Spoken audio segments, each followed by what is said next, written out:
Hi everyone, welcome to Potluck Food Talks. Today we have a new guest, Corina Gimenez. She's a chocolate craft maker in Sandnes in South Norway with her project called Xoco. She only works with Venezuelan cacao beans. Hi Corina, how are you? Thank you for having me, Eric. What about your project? So you make chocolate in Norway with Venezuelan cacao beans. I've seen that you have won a few prizes as well. Can you tell us a little bit about that? Sure. Well, how I started making chocolate here is Northern Europe. Generally, they love milk chocolate, right? So they're not really big fan of dark chocolate. Although that has changed in the last year, especially with the trend of being healthier minded and the vegan movement also, or the people that wants to stay away from dairy for some reason. So dark chocolate has gained a little bit more traction in the last years, but to me, what it meant is I've been living in this country for 12 years. And as a professional, I was missing the Venezuelan flavors because, as we mentioned before, I learned the Venezuelan cacao taste through El Rey, right? And El Rey is a brand that was already talking about percentage. It was talking about the different variations of cacao butter content in the bars and how this will affect the end flavor. And also they will have different varieties to work with. So as a pastry chef in Venezuela, I would think of a couverture made by El Rey and how will affect the flavor of the dessert I wanted to develop. So when I moved here to Norway, and as a pastry chef, as a professional, there's only 2 brands that professionals could go to. And they had a Venezuelan presence in it, but it was a blend. So the flavors I'm used to, like the carinero beans that I know really well, for instance, I was missing that. And to me, carinero, it can be very nutty and also very cinnamon or nutmeg. And it has this nutty, spicy flavors to it that I was really missing, for instance. So I thought, okay, why not? Let's start with making my own chocolate because I miss it. So it was really for selfish reasons. So, but then again, I'm living in Norway is in a very exciting region, which is the area where we grow most of the foods around the country. So here we have amazing raw products to work with, like strawberries, like apples, like, the berries in Scandinavia, they all grow here. So I started like, okay, now I have to put this on chocolate because this is amazing. And even there's a berry called halftone in English, and it's very orange. It's a bright orange berry, and the flavor is very similar to passion fruit. So I call it the Nordic passion fruit, and most people also call it like that because it's very similar. So, but most regions are so used to the passion fruit that they have forgotten that they have this local delicacy, and you will find them in restaurants like Noma or the big gastronomic restaurants that they use it, but not so much in chocolate. So when I put this in chocolate and I said to the ingredients, this is your berry called, Tinbä, and they're like, what? Really? Is that ours here? So for me, it's a great way to make the bridge between both cultures, where I come from and where I'm living now. So most of my bars they have that concept. So the bar that won my first award was back in 2017. And it was in the Chocolate Awards, and it was in the Scandinavian round, and I made it with juniper berries and blueberries. I still is one of I have many customers that love that bar. So if you remember, juniper berries is what gives the flavors to gin. And in here is also used in the local cuisine when they make game, right? Game, exactly. Thank you for helping. But it has this citrusy gin-like flavor, and I do have many customers that enjoy gin, and they ask me normally like, "Oh, did you actually put gin on the bar?" And I'm like, "No, it's just just the juniper berry that does the work." So that was the inspiration that there's a berry that I found here, and I just put it in chocolate because I thought it would go well. Another bar that is my bestseller is the chili bar. It's a spicy bar. but it's with chili that is grown here in Norway. Norwegians love chili. I mean, they grow many varieties, but the one I buy is a jalapeno, fresh. And it's just so plumpy and red. And it's just, when it's so fresh, you can really see the pepper, like the capsicum, the sweet. But then when I dehydrate it and I turn it to powder, I have to wear a mask because it's so strong when you inhale it that Yeah, I've worked with chilies. You need to use gloves and cover your mouth. So, but it's just a bright orange. When I'm making it, just like I really enjoy so much the process of making it, that bar. So that is one of my best selling bars. I have others that I'm always trying to add the local flavors and things. I use Norwegian sea salt also to add to. I love chocolate with salt. Yeah. But all my recipes have a pinch of salt and pepper, just because I also work a lot in the kitchen world, and I think that's a great balance to have always. So they always have a proportion of a little bit of sea salt and pepper, black pepper to it. But here we have amazing local products that I am just so happy to experiment in chocolate. And chocolate is just a great medium, because not only for the sweet side, but for the savory side. And, in the old times it was even used as medicine. So the limit is yours, how you want to project on chocolate. Well, I could eat chocolate every day. There's no doubt about it. Are you working only with Norwegian or Nordic countries market, or is it possible to? Right now I'm a very local. I'm not even selling in the whole country. Like that's my next step, because I have many customers that they have moved out, or they come here for some reason. Because I'm always, before the pandemic, I was always in the markets, and so they got to see my brand. And I have many customers that really want to get my bars, but for me, it has been one step at a time. And so my next step is the online sales. But definitely starting in Norway. Exports also in Norway, as you can imagine, is not as straightforward, and there's many things to consider.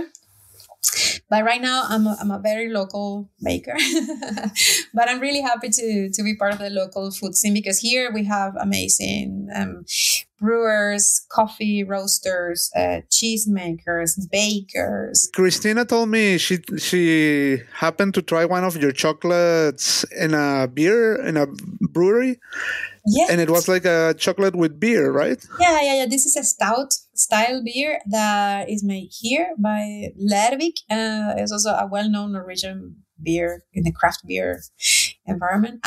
They have this amazing stout style that they infuse with vanilla, cacao, and tonka beans. So the beer in itself is already like a delicious dessert. Yeah, I've had this kind of beers, and they work really well. And as you say, you can pair a dessert with that, and it's amazing. Sure. So I decided, okay, I'm going to infuse cacao with this and make chocolate out of it, and they loved it, and we had this amazing collaboration between the two brands. So, and it's been also great to get to talk to them and jam ideas with them, because they, as craft makers, they're also passionate about their raw products, about customers. They have this great philosophy of labels that are so original and out there. Flavors also, they are like making amazing flavor beers all the time. So collaborations are a great way to grow as a professional and get connections locally. It's very nice. And the chocolate you made, it also had beer, or it just went with the beer? I do take their beer and I infuse it for a month. Yeah, because there's ways, other chocolate makers, they will have the beans in the barrels and infused by just the smell, like getting the aromas to it. But to me, as a chef also, I do have that. I like the flavors to feel strong, like they really hit you, So when I say chili bar, it's chili. And when I say juniper, it's juniper. You will feel the flavor. So for me, the challenge of the beer was like, I want people to bite into the bar and feel that they're drinking the beer. So I infused it with the actual beer.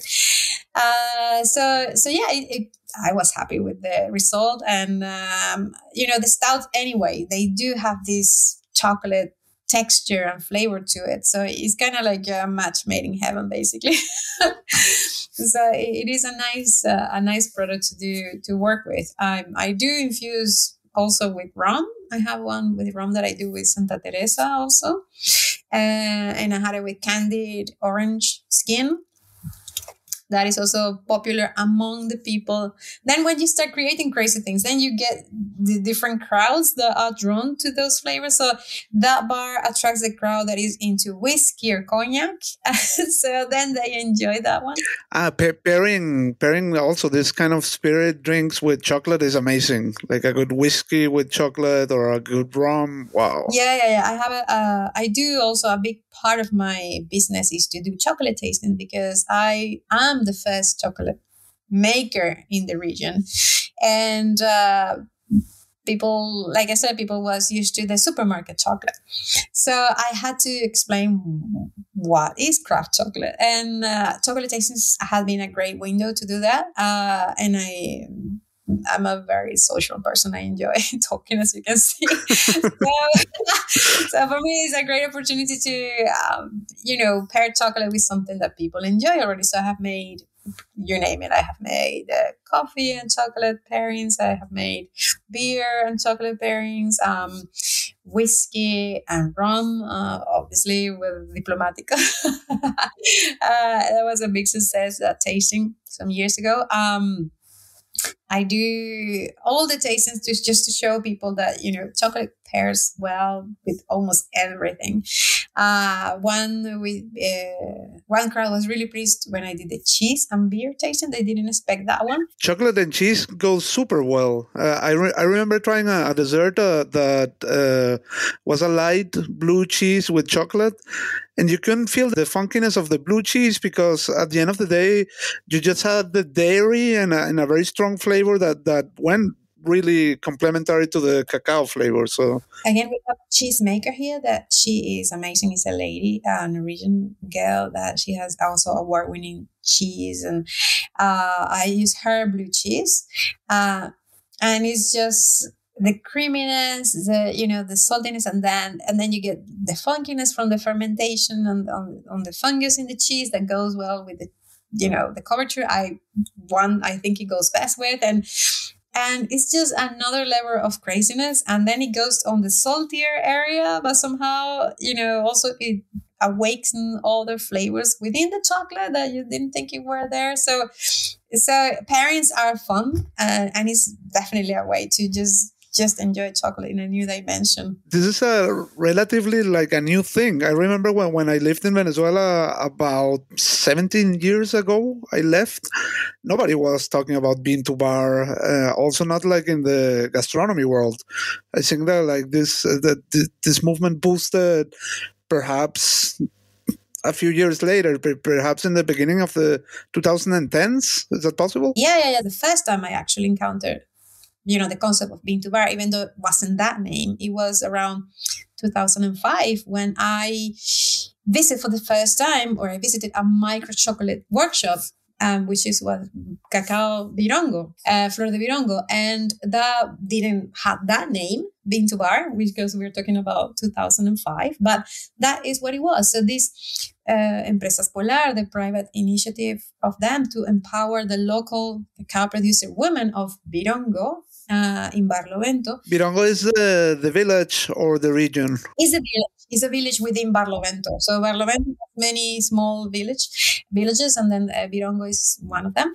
And it has a big cacao tradition, as all Barlovento also. And then Empresas Polar, what they did was they were empowering the local women that were producing cacao. So they provided them a proper place to do their chocolate. So, and also they provided a chocolatier from Switzerland to support them with the recipes development and everything. So this factory, was tiny, but it had everything. So they will come with the cacao dried, and the first thing you will encounter was the roasting process, and then there will be the shelling process, the winnowing and then you will see everything right until the bar. So, and then in the end, you will meet the ladies that were packing the final product, and you will leave with your ready wrapped bar. So that was right there, but it didn't have that name. So Venezuela has been pioneering right from the beginning, but it's just been very modest about it sometimes, I have to say. So what can you tell us about making craft chocolate in Norway with Venezuelan cocoa beans? How is the whole process of importing the cocoa beans? I mean, there is a lot of things that has to happen in the process. Yeah, definitely. Well, to start with, I am what is called actually a nano batch maker. So I work with micro lots. So I don't buy by the tons yet. Hopefully, eventually that will be the case. But so that being said, I need an intermediary to help me. And I do work with a person in Amsterdam that is also Venezuelan. And she used to work also in the chocolate industry back home. So to me, it was the perfect link. It's called Gaia Cacao. And they provide me with all the info from the farms and the beans that I need. So basically, they are the only link between me and the farmer in Venezuela. And what means for me is, as a small maker, then they do all the process of the import to Europe. And then for me, it's much easier just to transfer from the Netherlands to Norway, because Norway also has another issue that everything is far from here. So even if you're shopping online from, other big browsers, then it's always like, yeah, we ship everywhere except Norway. So it's always the shipping is always an issue in any branch. So I'm really happy to have to be able to work with this company in Netherlands. I come from Venezuela, same as you, and I know the importance that the Venezuelan cacao has worldwide. You will see it in the biggest brands. You will see Venezuelan varieties, and everybody talks about Venezuela cacao beans. So what can you tell us about that, about the quality of the cacao, about the reputation it has, about the varieties? Well, we could be here all night talking about this. It's a tradition that goes right 400 years back. So it's a lot to say, but definitely it is a reputation well deserved. Most brands, European brands, will brag and be proud to show in their packaging Venezuela as an origin among their cacao collection, let's say it. It was well established with the Compañía Guipuzcoana. That was the purpose of that before the oil bonanza in Venezuela. That was only to trade cacao and coffee. And from that time, all the reputation has been crazy. It was, I guess, the first origin that was differentiated from the bulk cacao. So it allowed us to be tasted with traceability, I would say. So that made it possible for, instead of trying blends and just have a bland taste of chocolate, it made it possible for people to try a cacao that was coming from a certain place. Originally, if you look back in the old books, it will refer to Puerto Cabello from Venezuela, because they will give the name of the place that was shipping from. Basically, not necessarily the name of the actual farm. So you will see in the old books that they will refer to Puerto Cabello cacao, and that will be, the Venezuelan origin. So that opened the door for us, for people, as I said, to taste traceability as we refer to it today. So that built our reputation based on, on the good flavor and the difference of that flavor compared to the bulk cacao. So that's what happens also when people today start tasting craft chocolate and compare it to, let's call it, supermarket chocolate. That is the first thing that hooks us into this world, is the flavor, is when you experience that in your palate, that you feel all this journey of sensations and things that you haven't tasted in chocolate before. And that's where, the most sweet of the addictions starts, I would say. Yeah, it's a dark addiction. Yes. I also mentioned in the chocolate episode we did before. I as a young chef, I very shortly made an internship in cacao, which was Maria Fernanda de Jacob's chocolate shop, and we only worked with Chocolates El Rey, so I'm quite familiar with those chocolates. I wanted to ask you, do you know about the perhaps you know this better than I do about the influence of Maria Fernanda, what she did in the chocolate scene in Venezuela? Sure, sure. I mean, we have to so much to thank her.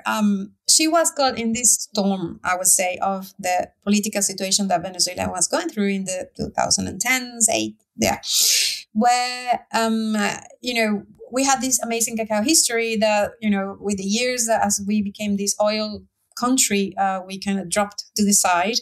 And basically, our cacao mostly was being sold, even though it was quality, to the big industry.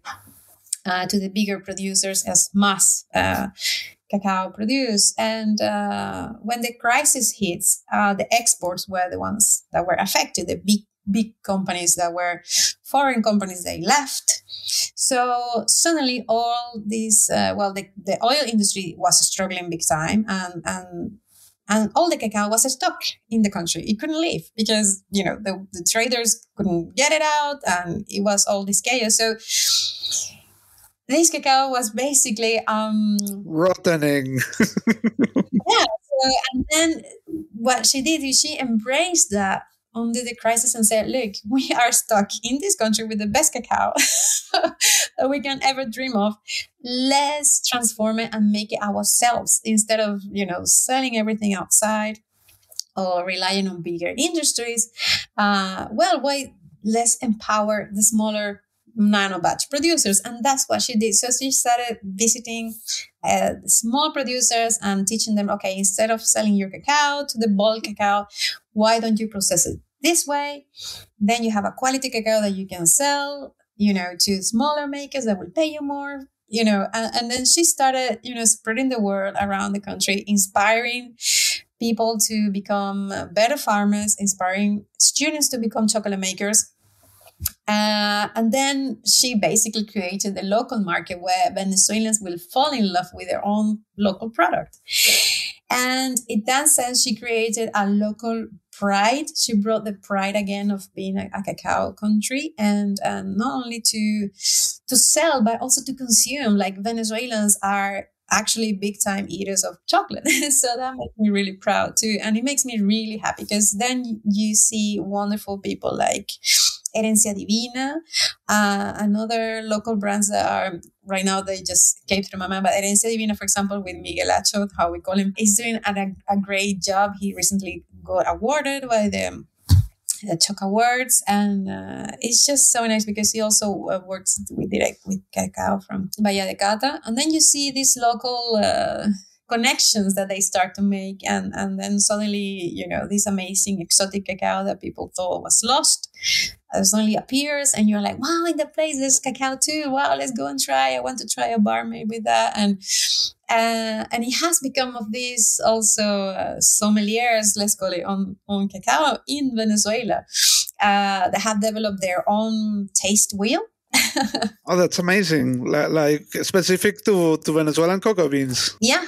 So we are developing our own tasting wheels based of how our cacao tastes like, and it's just amazing. For those who don't know, a taste wheel is something you usually use like in the wine tasting world. Mm-hmm. Well, you have like the equivalent to a color spectrum, yes, but every single color has a note. So it could be something that you could refer as an aroma. Perhaps it could be lime or berry or tobacco or leather or these kinds of things. Exactly, which is a tool that can be very useful for a chocolate maker that has never worked with that origin before. Is a guide. It's not also, it's not a square, right? So it's just a guide of the possibilities of this cacao in your hands. So that's what a tasting wheel means for me, because there's like the roasting and the processing will affect the final flavor too. But what a tasting wheel will tell me about, Carenero cacao, or about Sur del Lago cacao, which depends if it's Guasare or what type it is in Sur del Lago. It will tell me just the possibilities that I could reach if I work with this type of cacao. It is amazing because it's at least something that you are aiming towards as a chocolate maker. And that is a potential also that you want to understand when you buy the cacao. That is amazing that in the technical data that I described your beans, it also can go as far as to give you some sort of sensorial tasting idea of what you're buying. And I think that's a great standard for Venezuelan cacao to establish. So, and going to the varieties, as a kid, I remember going to the beaches in Aragua, and I would see the farmers drying the cocoa beans on the sun. And one of those beaches is Chuao, which is at the same time one of the best reputed varieties from Venezuelan cacao. Can you tell us anything about that, about Chuao cacao beans? Sure. I mean, I think that's as a journey that I hope everyone related in the chocolate industry can do. Like, take a trip to Chuao and get to know the people. The journey itself is magical because you have to go through this jungle. Just go from the city and then go through the mountain, which is the rainforest. Yes, thank you. The rainforest. You can see monkeys. You can see birds. You know, it's a famous area also for birds watching. So eventually you get to this beautiful sandy place, opens up suddenly from all this greenery in front of your eyes. So it's quite, even the journey itself is quite magical. That Chuao, you can just get there only by boat. So that makes it super special. Basically, the whole place is the hacienda, right? So the people live actually in the hacienda, because when you start walking from the beach right to the center of the town or the village, you are already walking through the plantation. And then you see all the trees that cover and gives protection to the cacao trees. And then you find mango trees, you have apamates, you have banana trees, you have, all these amazing variety of biodiversity growing around and all the nature that goes to it. And then you're just walking through that right away. You will start spotting cacao trees from where as you walk along. Eventually you get to the center, and then, you see just the people living there that happen also to work there. And then you see the families, the kids, the women, the men, everyone. It's a way for you to open your eyes and understanding that cacao is not only a commodity or a fruit, but it's also a way of living. We're talking about communities that are affected directly by it and for it. So I think that is sometimes when we are in Europe, we disconnect so much from that, and it's so important because that's the difference we are trying to make. What draws me to the craft chocolate world is the possibility to make a difference for the farmers and for the crops, that we try to support the correct cacao farming that is biodiverse, that will give us in exchange the seeds that taste amazing, that we can make amazing chocolate with it, that also in turn not only makes us happy, but also is good for our bodies, for our children, for the economy. So to me, craft chocolate makers, we are trying to catch up with what the specialty coffee makers are doing, or the brewers, the beer brewers are doing also now for some years. And so we are a bit late in the craft movement making, but at the same time, we are making such a big difference. It's so nice to be part of this movement. That's it for this week's episode of Potluck Food Talks. Thank you, Corina Gimenez, for joining the show. You can check out her stuff on Xoco.no. That's Xoco with XOCO.no. And if you like what we're doing, make sure to subscribe to the podcast so you never miss an episode. You can also find us on Instagram and TikTok as Potluck Food Talks. The show airs every Monday.